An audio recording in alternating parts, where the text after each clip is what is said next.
I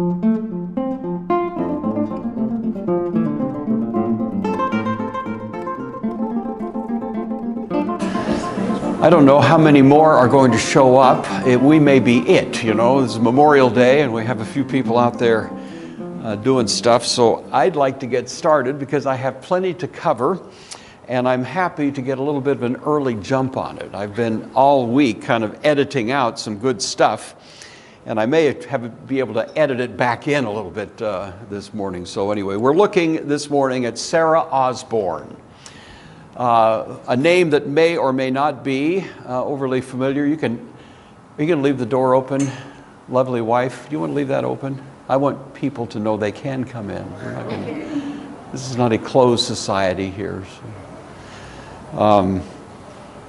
Sarah Osborn is a character connected to the Revolutionary era, the colonial American era, and really had quite an impact.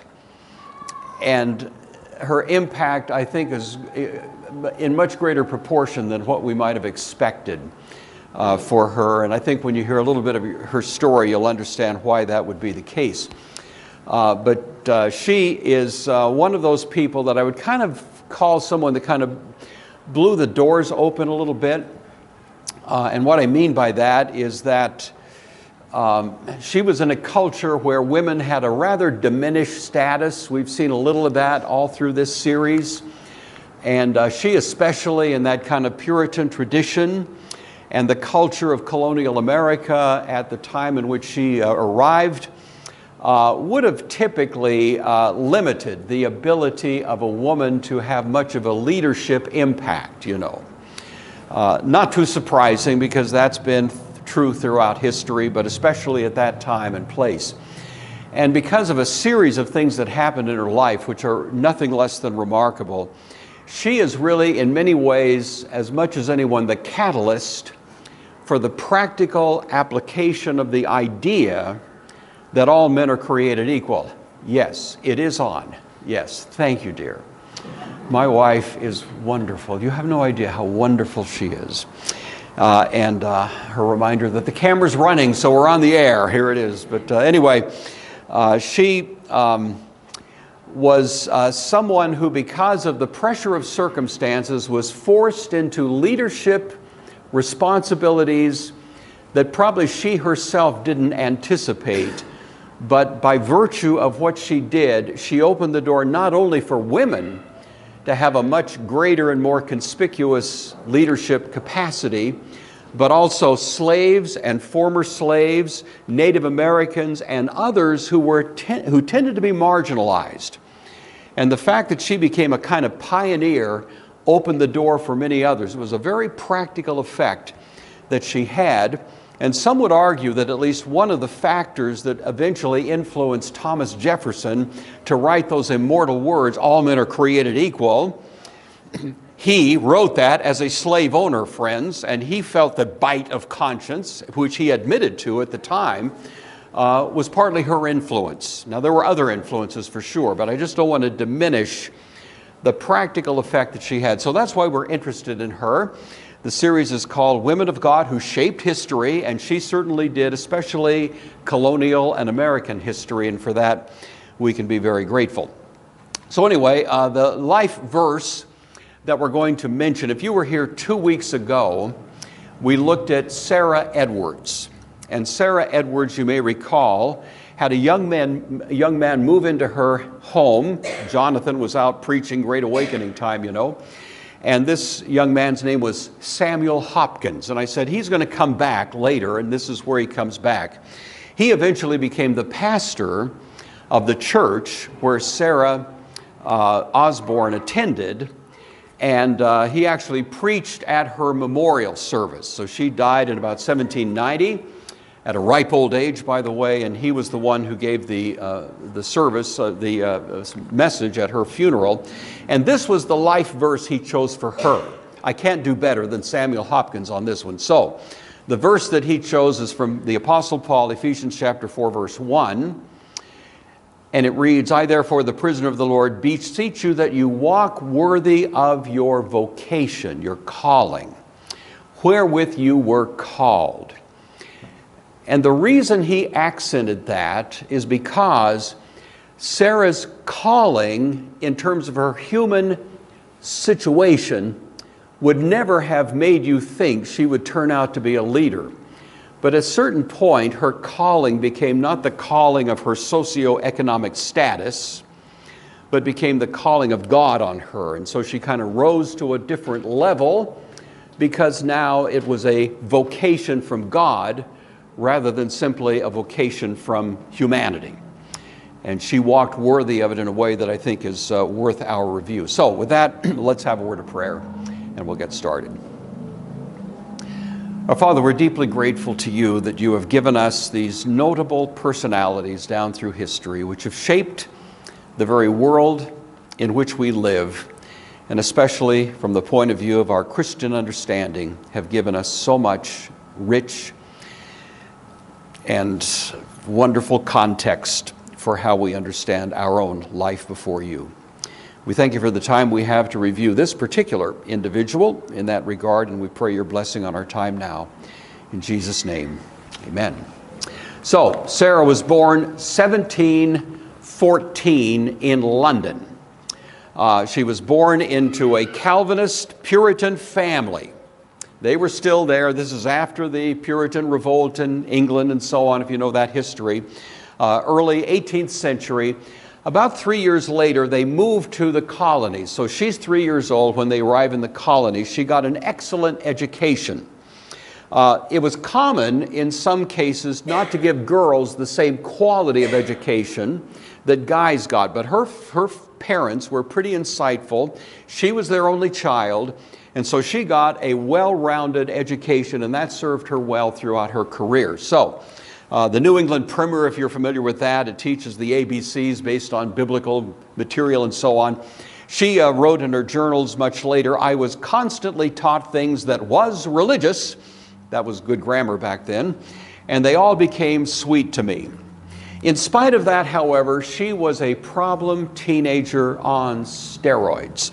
She was a handful, to say the least. This is part of what I edited out. I'm going to add in one little anecdote here. I was going to skip over this, but this is, since we have a little extra time.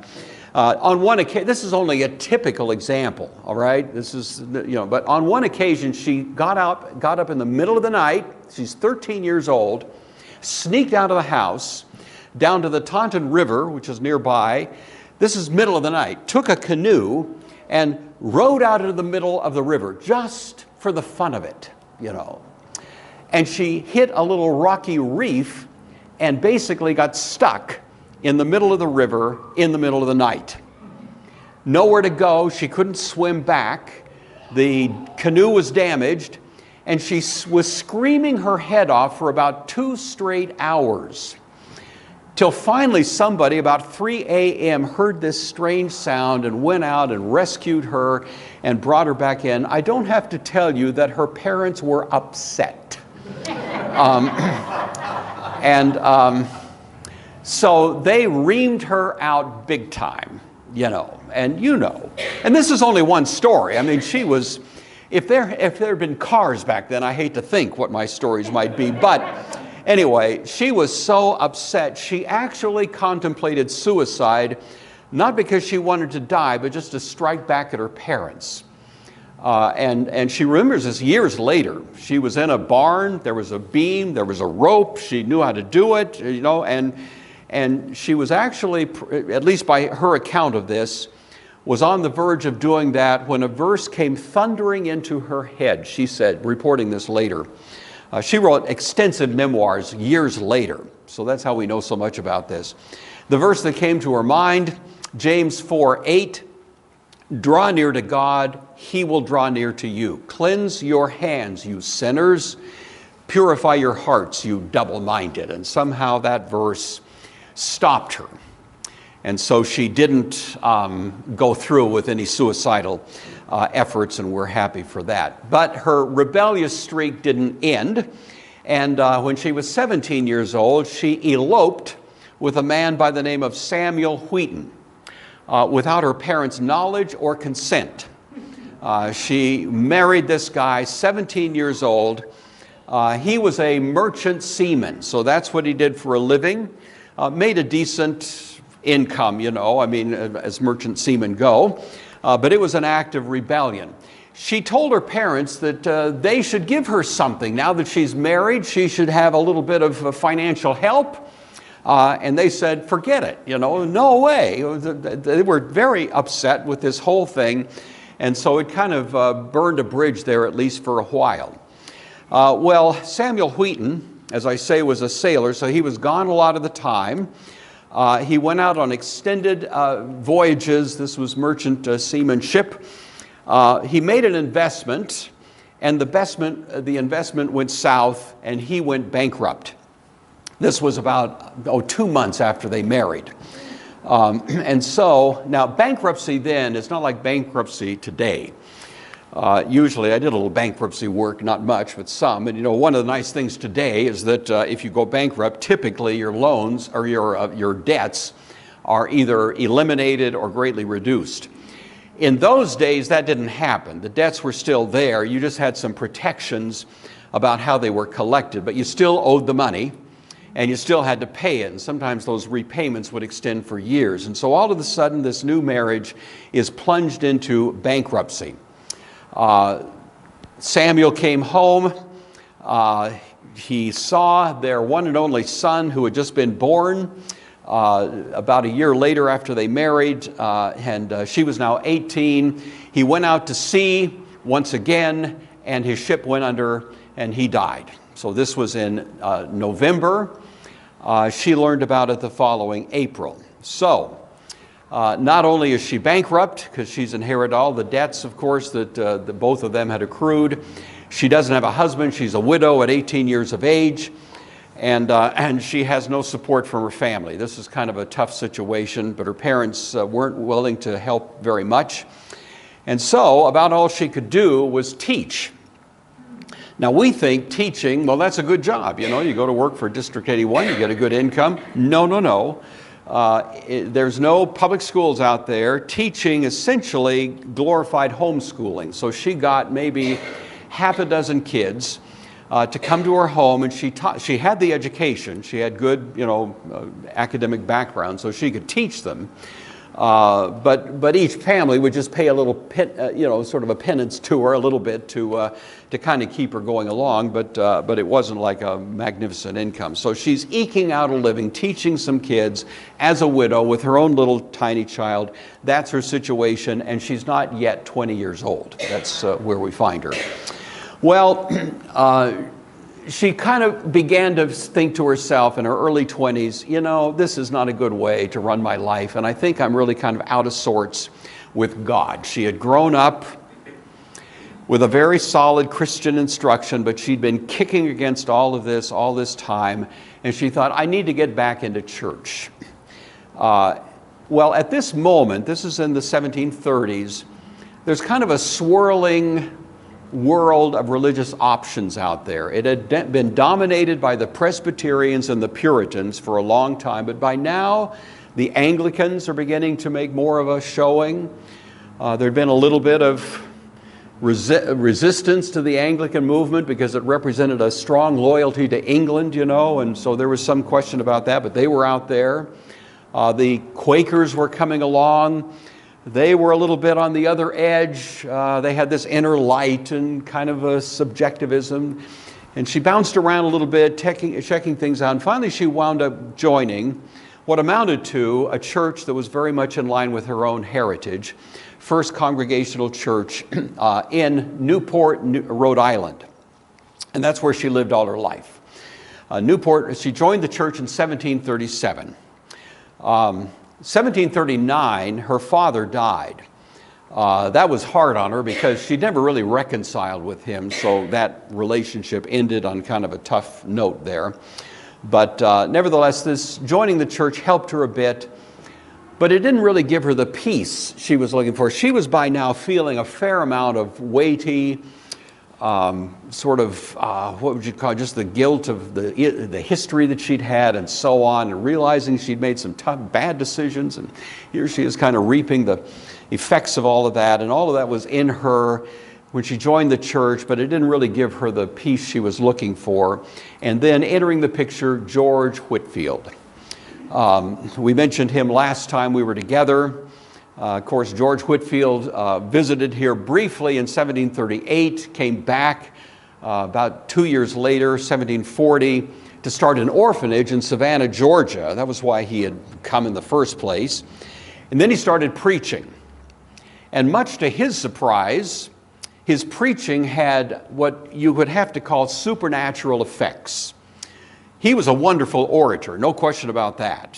He was a great dramatist, and he used a little humor, and he would do things like he was cross-eyed. If you see authentic paintings of him, it always shows a conspicuous cross-eyed, and he would joke about it and say, "Well, I use one eye to keep on God, and the other eye's on the devil." That's the way he would.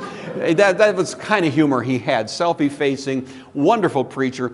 But beyond that, people were just moved powerfully by his preaching. And George Whitefield was working up the colonial seaboard, and he came to Newport, Rhode Island. The legislature of Rhode Island adjourned so that everybody could come and hear George Whitefield preach. She went. She heard him preach. And I think to say that it was a transforming event for her would be a colossal understatement. It was the difference between night and day.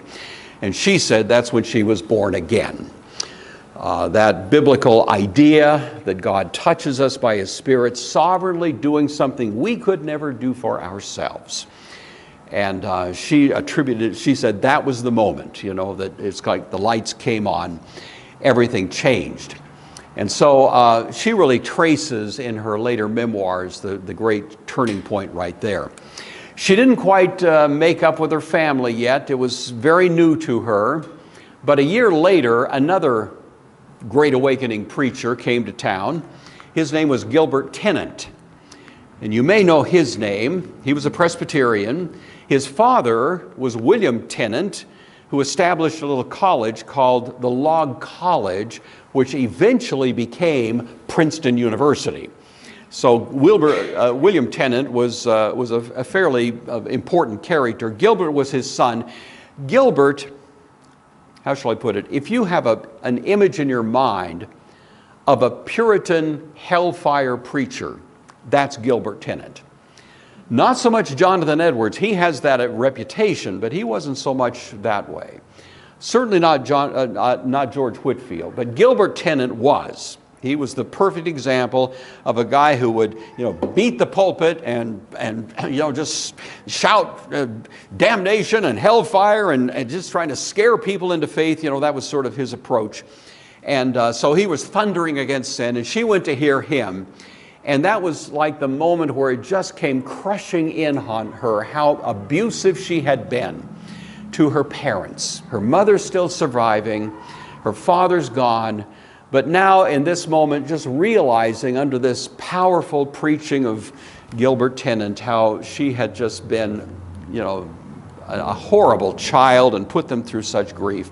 She sent a lengthy letter to her mother, pleading with her mother for forgiveness and detailing things her mother knew and things her mother didn't know, about her whole history. And the mother just viewed this as a great, wonderful turning point, and they did make up in a wonderful kind of way of restoring fellowship. And Sarah writes later that she felt that the forgiveness that was extended by her mother was really in some ways an expression of the forgiveness of God. It really did come through in a kind of thundering clarity that God had forgiven her as well as her mother. And so that was an important point. That's kind of a great turning point in the story that we have. At that point, Sarah began to share her faith with others. She kind of established a little prayer group in her home. This was just a few women who came by, but she immediately began to be distinguished with unusual, not only insight. Her training, of course, helped a lot, but just the personality that would begin to reach out and have a kind of ministry among people. And this was her first foray into sort of a ministry status there. during those years. So she had a little prayer Bible study, you know, kind of thing that we might have these days, very informal in her home, that sort of thing. The following year, 1742, she remarried a man by the name of Henry Osborn. Hence we know her as Sarah Osborn, of course. He was a member of the church, good guy. He was a tailor, that was what he did for a living. 57 years old. So, you know, 30 years difference. What's a few years? But anyway, they became an item and married. He had 3 sons from a prior marriage. He was a widower, and so he brought 3 sons in. She, of course, had her one son, Samuel. She was 28, he was 57. They married in May. He was bankrupt in August. Sarah was thinking to herself, what is this? You know, it's like 2 times I've married, 2 times my husband goes bankrupt within months. And again, this was quite unusual. He had made one bad investment, and so she was already still carrying a little bit of a debt burden from what had happened before, and now all of a sudden it's just even worse. And so she had financial problems, as did her husband. This was part of the defining quality of her life, I suppose you'd say, for a while. But even that squeezed out of her some ways of thinking about this life that maybe she wouldn't have had otherwise. This was a time when the Great Awakening was going full tilt throughout the colonies.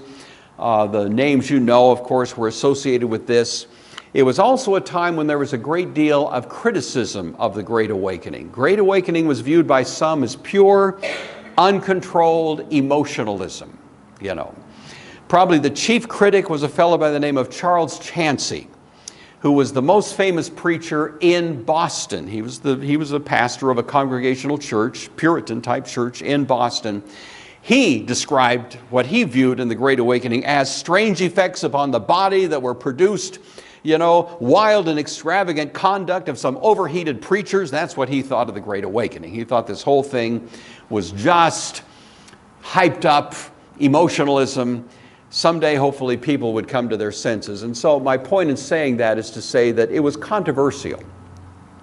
And the whole colonial world was sort of divided, really in many ways, during these years, the 1740s, over what to do with it. Because some people saw it as the most life-changing thing they'd ever experienced, and some people were standoffish and really critical.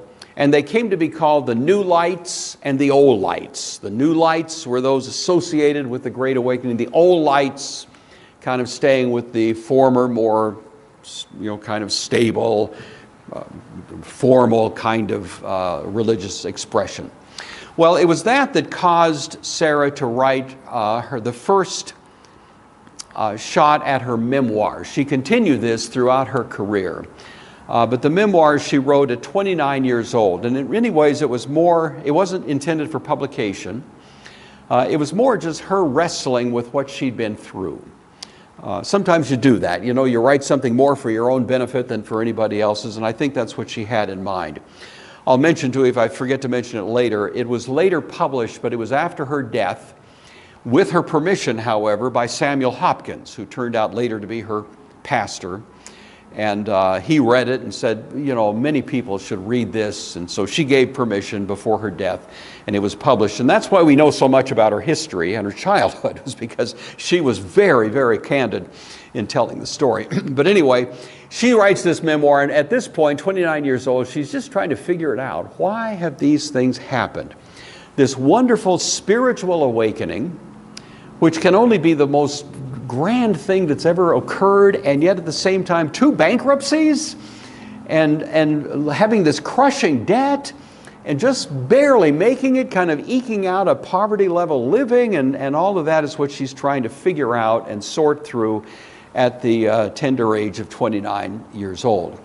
It turns out that what she wrote was really a great defense of the Great Awakening and of this kind of evangelical, born-again type gospel-oriented theology that you would find from people like Jonathan Edwards and George Whitefield and others. It was a great defense of it.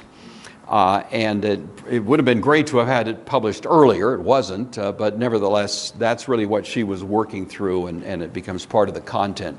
She wrote of it, quote, "My intent has been all along to show how God's glorious grace has triumphed over all my sins and temptations, infirmities, and everything that's risen in opposition to it."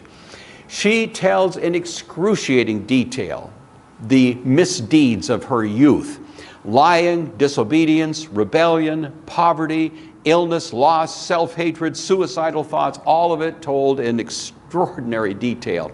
It's really quite a piece. And what she draws is a conclusion from what she discovered of herself. It reminds me a little bit of Augustine. He did the same thing. You know, the Confessions, he goes into extraordinary detail over what a problem kid he was, you know, and she does the same thing.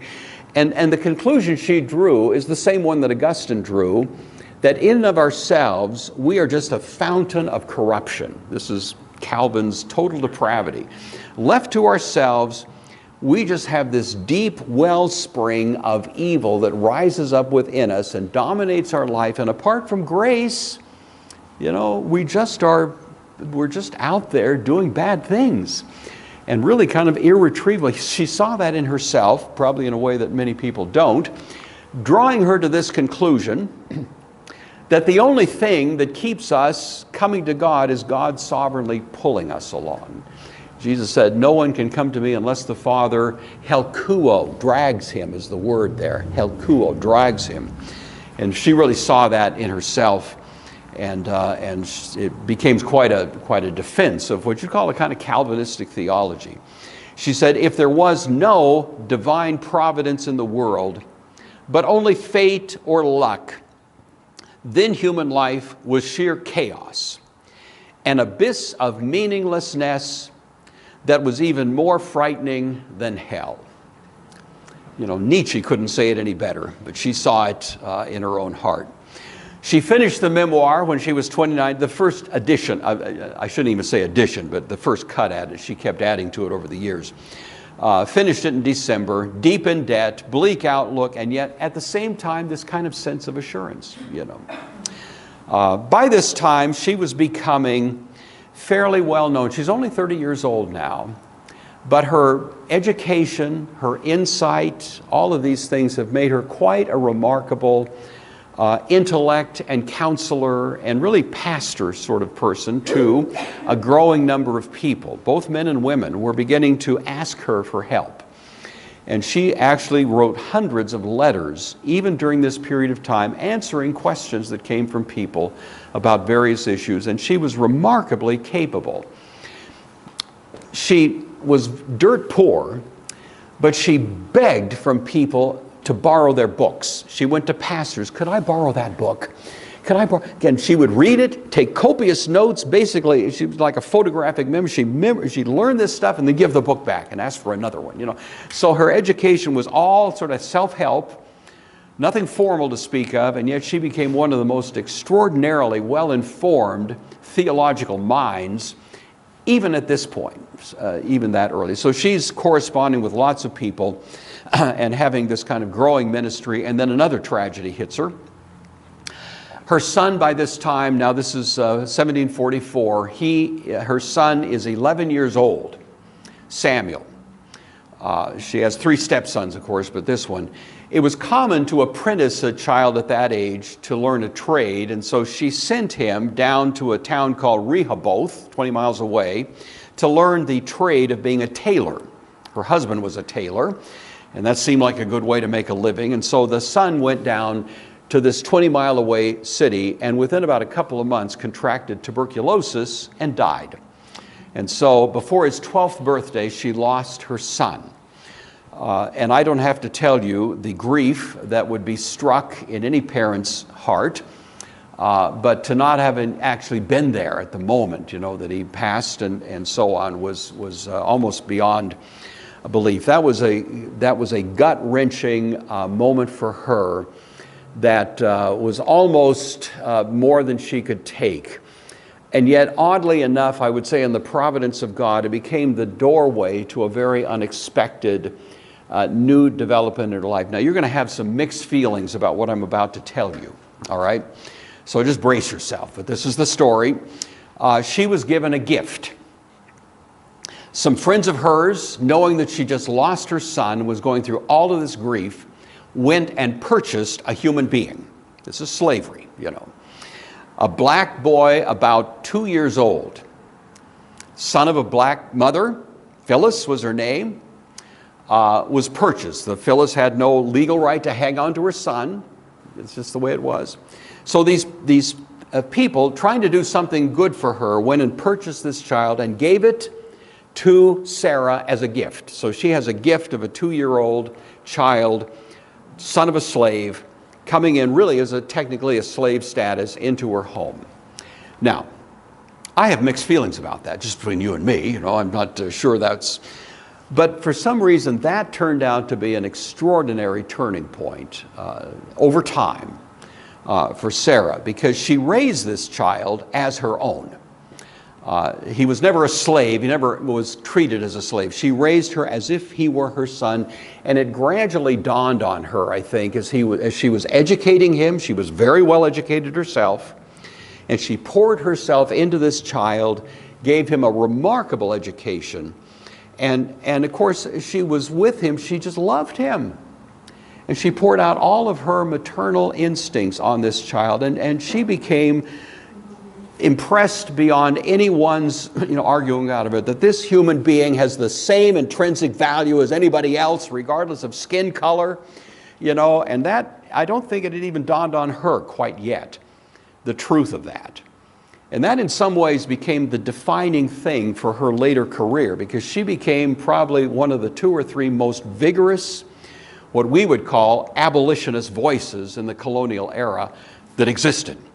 And in part, it was because of the experience she had with this child whose name was Bobby, B-O-B-E-Y, and there he was. So she taught him everything. She taught him reading, writing, say his prayers, read his Bible. She taught him to sew, to mend, to knit, outdoor work, indoor stuff. It was just how you lived. I mean, they were poor, but at this point, that was the life, and it was really, in many ways, kind of a healing thing for her. So she continued to have this kind of ministry with others.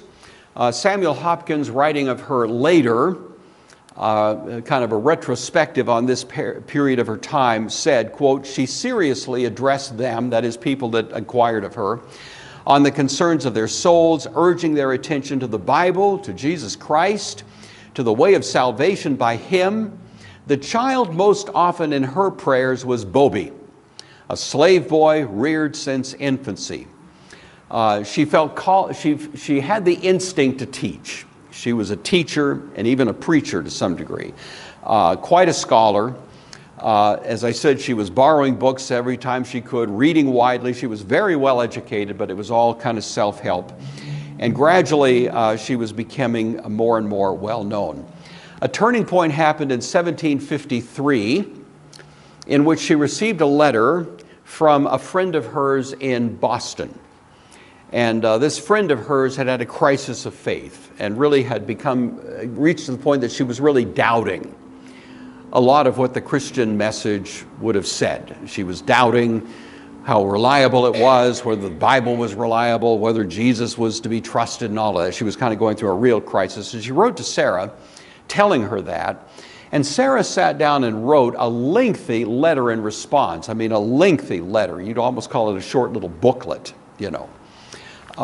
back to her. And so this friend received it, read it, was greatly helped by it, was so impressed by it, she went and showed it to her pastor in Boston, whose name was Thomas Prince. Thomas Prince read it, and he was stunned. He's a well-trained, I think he was a Harvard-trained pastor at that time, and he was stunned at the quality of what she had written, how well-informed it was, who she could quote so easily.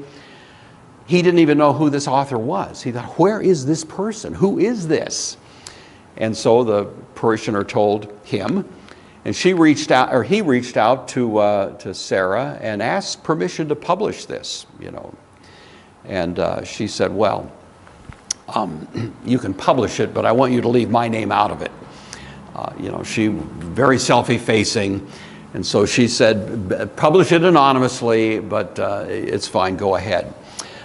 She was the only published female in Newport, Rhode Island at that time, and for many years in the future. But she wrote that, and it was published. It was entitled The Nature, Certainty, and Evidence of Christianity. That was the title that was applied by Thomas Prince. Sarah, in her journal, wrote of this incident, quote, "My poor performance was printed. This gave me a sense of my vileness and earnest longings that God might be glorified thereby. It appears another solemn bond and obligation for me to lead a holy life." She just felt this was so unexpected that there would be this kind of attention. Well, in fact, it was published. This is what the cover looked like: The Nature, Certainty, and Evidence of True Christianity. In a letter from a gentlewoman, that was what she was called, a gentlewoman, in Rhode Island, to another, her dear friend in great distress, doubt, and, what does that say, concerns of a religious nature, and so on. The letter was published and then republished 5 times. It got wide distribution all through the colonies. This anonymous genius had produced this writing, which was just, so many people were reading it and being helped by it. It was republished in London, and throughout England, many people read it as well.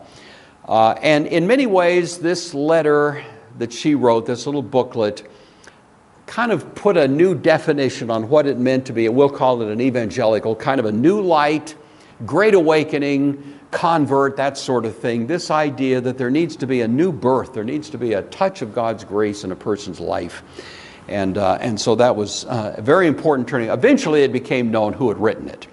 She couldn't hide forever, but for quite a while she was sort of in the shadows there. All right, well, her child Bobby is now growing up. We are in 1762. Bobby is pushing 20 years old.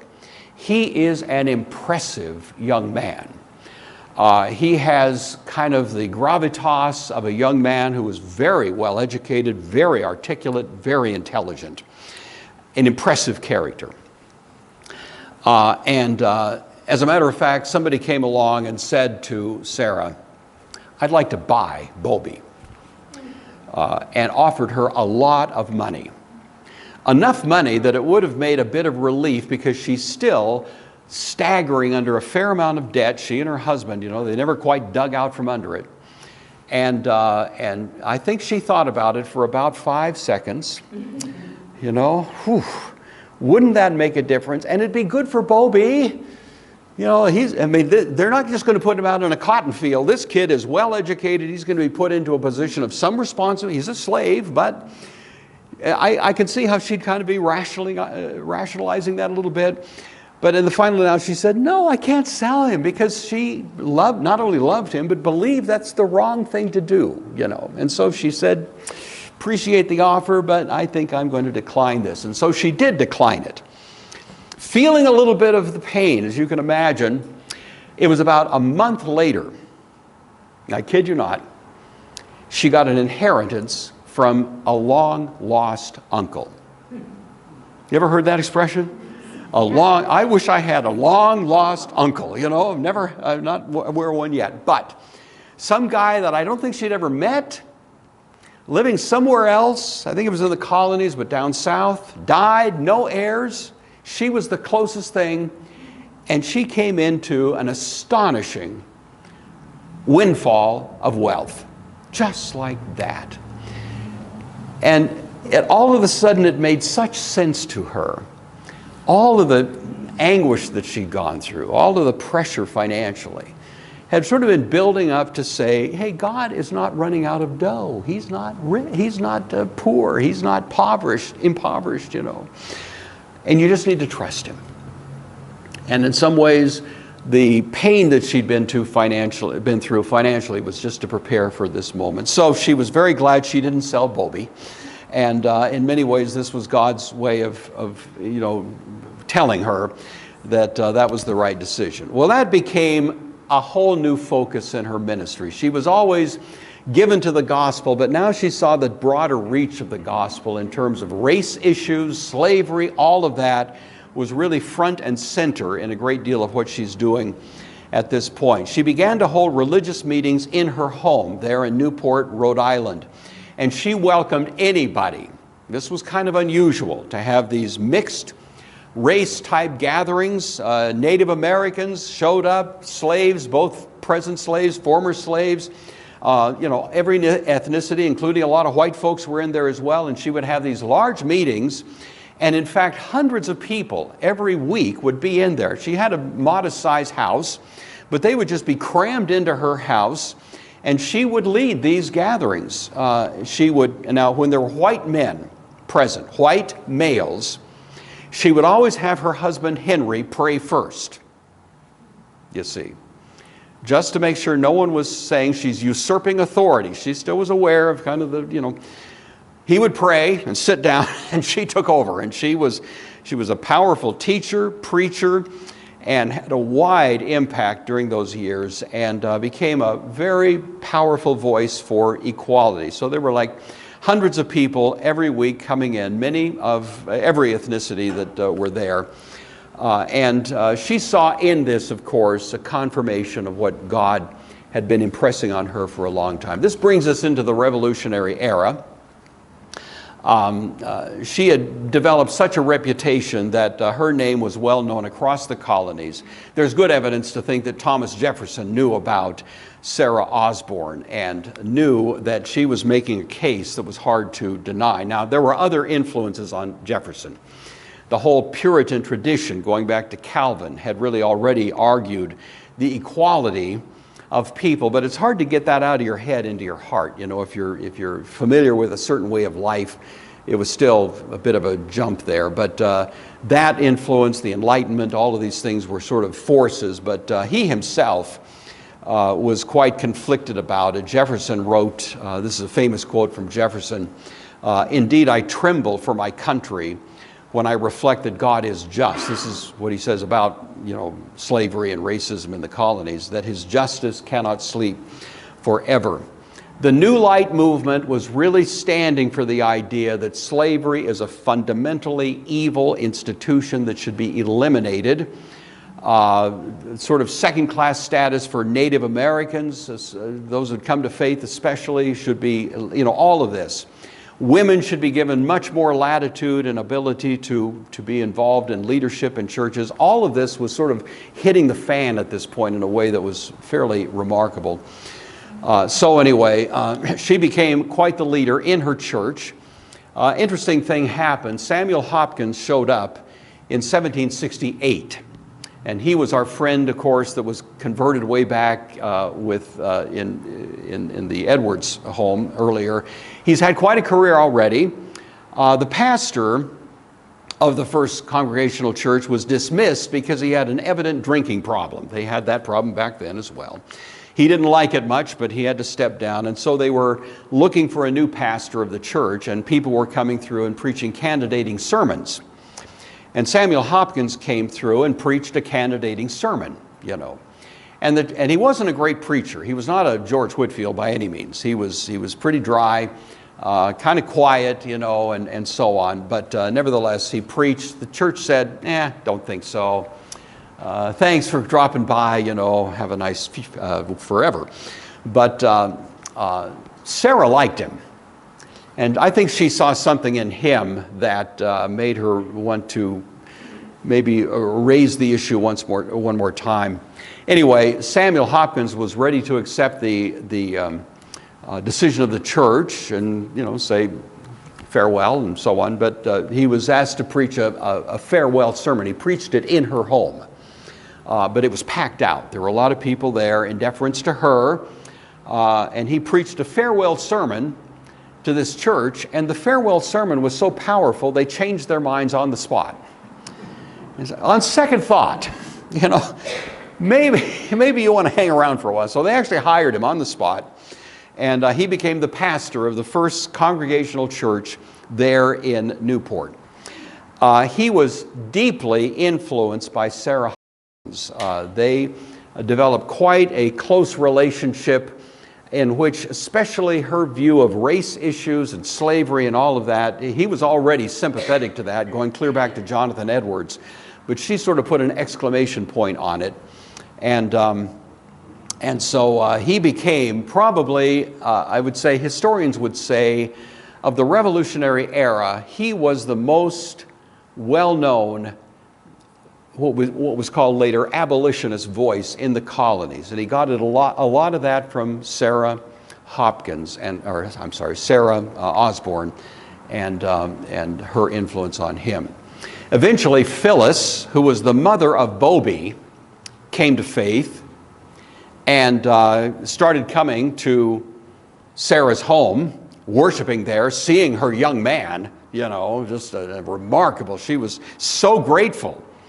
Of course, at the time, she kind of resented losing her son, but now she was so grateful that her son had been able to be exposed to this kind of upbringing.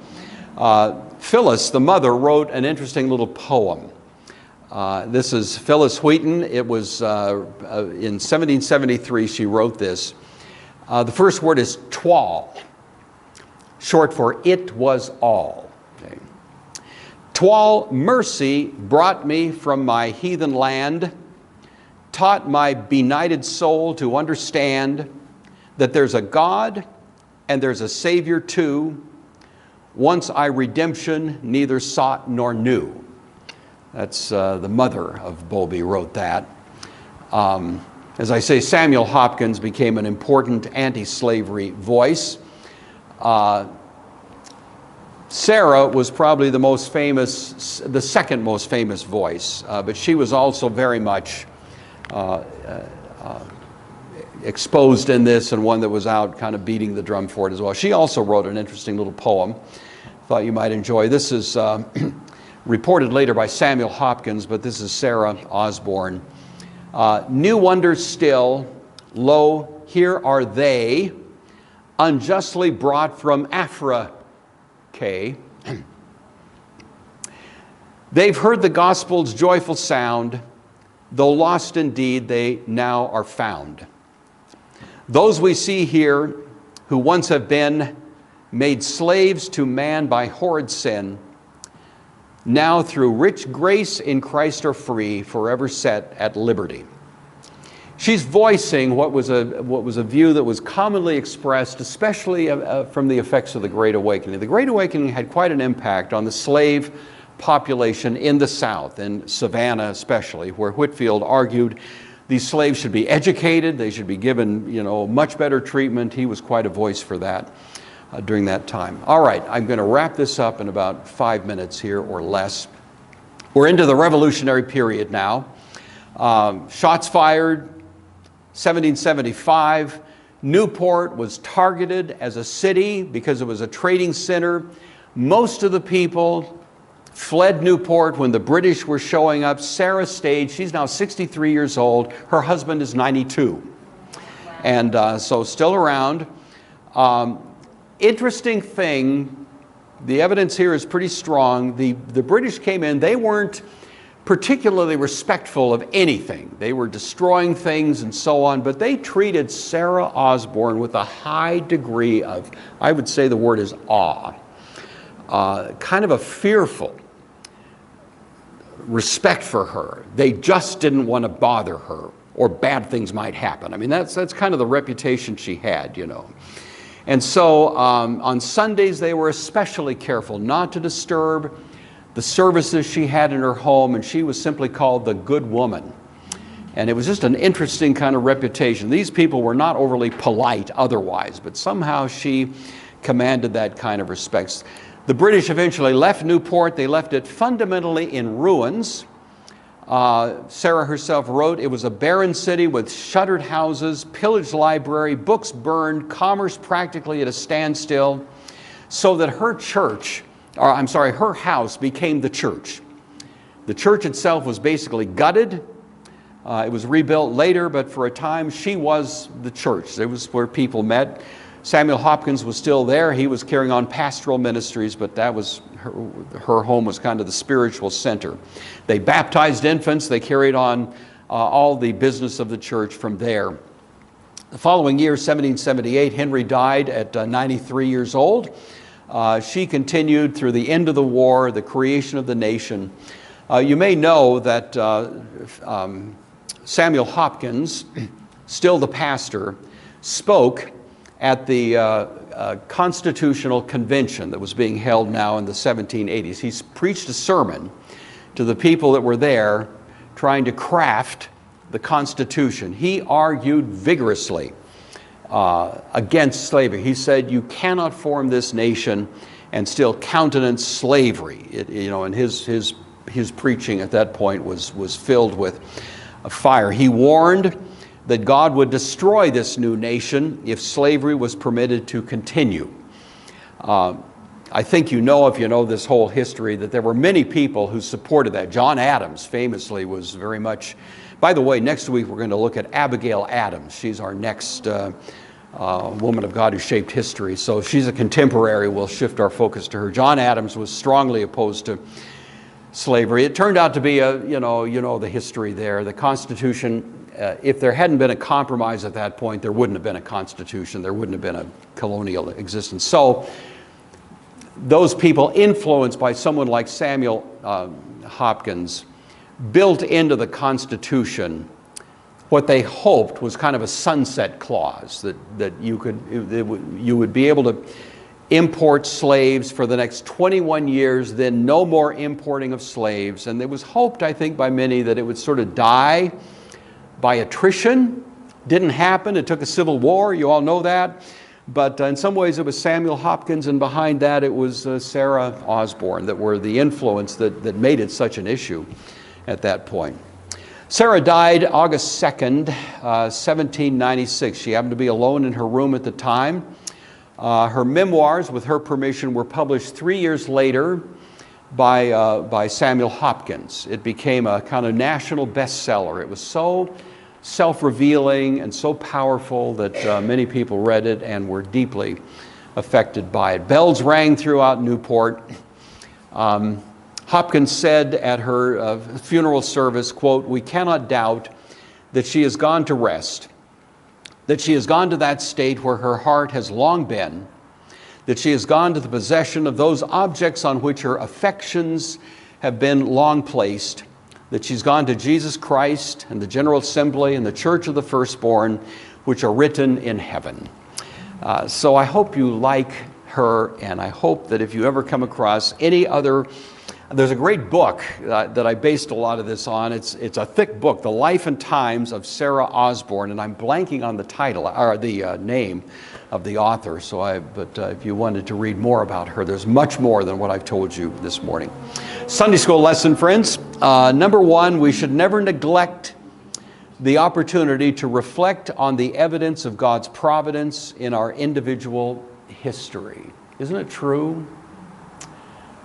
I was just telling Candy the other day, I'm 77 years old. That qualifies as old. I'm proud of it. I'm an old guy, But I look back on all the things in my 77 years, and it's amazing to me now. I can see God's fingerprints all over in ways I didn't see it at the time. You ever kind of have that experience? You look back and you think, wow, I didn't really appreciate at the time. That was God at work. And so it's a good idea. What Sarah did, we should all do to some degree. We should all be kind of journaling the story of how God has been leading us along. We should never underestimate the potency of the gifts God has given us when saturated with grace. Sarah lived at a time when it would have been easy to just step back and say, well, I'm a woman, and what can I do? And just kind of, she was. But something in her said that these gifts God had given her were intended for a broader audience, and she had the courage to do that. And God really gave a lot of His own, I think, stamp of approval to it as well, to cause her to have a much wider influence than she might have expected. We should never entertain the fiction that God has forgotten us. She thought that when she went bankrupt twice. She thought, where's God in this? But we should know that even hard things are signs of His love.